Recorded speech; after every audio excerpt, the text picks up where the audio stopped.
तो ये जितने भी मुनाफिक घूम रहे हैं यहां से लेकर के आसाम से लेके, ये सब कन्वर्टेड हिंदू हैं, मुसलमान हैं। और क्योंकि अब उस वेस्टेड इंटरेस्ट हो गया है उनका, उसमें एक ताकत है, ब्लैकमेलिंग की ताकत है, इसलिए हरकतें सारी वही हैं। लेकिन मुसलमान के नाम पर आपको सत्ता मिलती है, इस देश की मेजॉरिटी डरती है। अब्दुल्ला साहब के 1722 में जो उनके पूर्वज थे उनका नाम था राघो राम। ये जो इकबाल साहब तराना लिख के चले गए, ये भी कश्मीरी पंडित ब्राह्मण थे। तो आप बदल गए तो भाई आपने बदले तो हमने कुछ नहीं कहा, लेकिन हमें मत बदलना भाई। हम जब नहीं बदले तो अब क्या बदलेंगे? हम जब नहीं डरे तो अब क्या डरेंगे? लिहाजा उन तमाम मुसलमानों का जो पढ़े लिखे भी हैं, कुछ तो ऐसे हैं कि राहत इंदौरी बने हैं और जावेद अख्तर भी बन गए हैं, पढ़ने वाला ज्यादा खतरनाक हो गया है, उनको एक बात का ध्यान जरूर रखना चाहिए। ये गुजारिश भी है, ये मेरी अर्ज है, ये सजेशन है, ये चेतावनी वितावनी नहीं है। चेतावनी वो लोग देते हैं जो खुद ही डरे हुए होते हैं। अगर इस देश में इस सनातन संस्कृति के मानने वाले लोग जो 1000 साल तक अपनी उसी आदर्शवाद के चलते गुलाम भी हुए, फिर उसके बाद भी लड़ते रहे, अपनी संस्कृति भी दी, और पूरी दुनिया में 5000 साल से जो भी कुछ आज ये समाज और देश देख रहा है, उसके नाम अंग्रेजी हो सकते हैं, लेकिन सब कुछ आप ही ने दिया था। पूरी दुनिया को आप ज्ञान बांटने वाले लोग थे, आप विश्व गुरु थे। लेकिन आपके अंदर की कमजोरियों ने, आपके अंदर के छोटे छोटे डिस्टेंस ने आज आपको यहां खड़ा कर दिया कि दुनिया की सबसे बर्बर कौम, दुनिया के सबसे वहशी लोग, किताब का हरियत सुन्नत का इशारा वो लेकर के, शरिया का फायदा उठा करके, हदीस का इस्तेमाल करके आपको मारते हैं। जिन्होंने इस देश में संस्कृति दी, आप सब लोग मुझसे बुजुर्ग हैं, पता करिएगा कि भारत के अंदर कोई रेप शब्द कहां से आया, किस संस्कृति से आया, कब शुरू हुआ। हमारी संस्कृति में तो शब्द, हमारी भाषा में तो शब्द तलाक भी नहीं है। हिंदी में, संस्कृत में कोई शब्द ही नहीं है तलाक, क्योंकि हमारे यहां बिजनेस कॉन्ट्रैक्ट नहीं है मियां बीबी की शादी। हम उस परंपरा के लोग हैं भाई। हमने सबको बसाया, जो आया हमने उसको बसाया, लेकिन हमारे आदर्श ने हमें इतना कमजोर कर दिया कि जिसको बसाया उसी ने आपको उजाड़ दिया। 5.5 लाख कश्मीरी हिंदू पंडितों को जिस साथ जो भी कुछ हुआ है, अगर आप उसकी कहानियां पढ़ लेंगे तो आपको लगेगा कि कितना खतरनाक हुआ होगा। हमारे एक दोस्त हैं, जो लोग इनको पढ़ना चाहते हैं उस किताब का नाम नोट कर लें।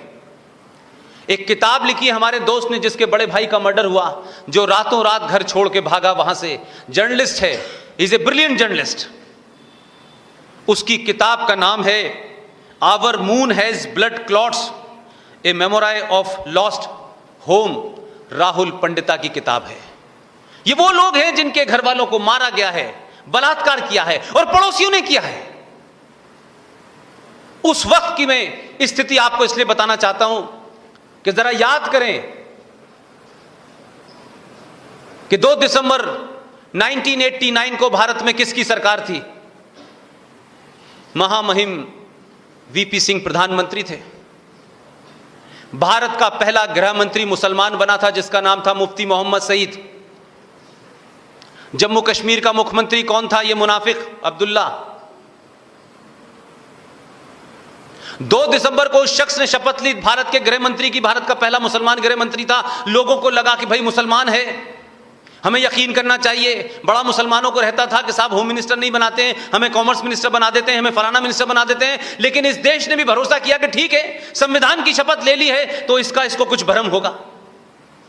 लेकिन जो बात आपको नहीं बताई गई, मैं आपको डेट समेत बताना चाहता हूं।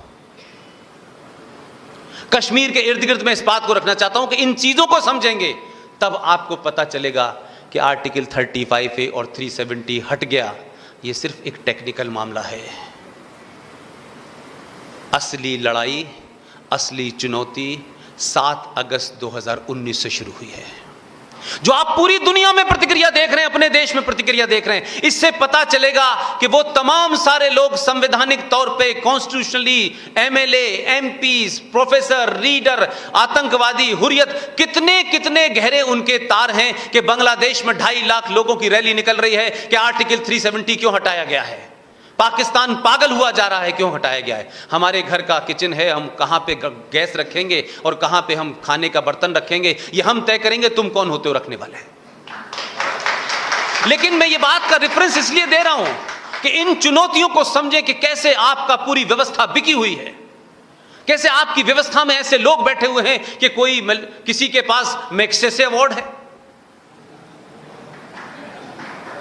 कोई दूसरा अवार्ड लेके घूम रहा है, और जिन लोगों को अवार्ड सरकारों ने दिए थे उन्होंने अब वापस कर दिए, तो 2019 में वापस करने के लिए अवार्ड ही नहीं है उनके पास।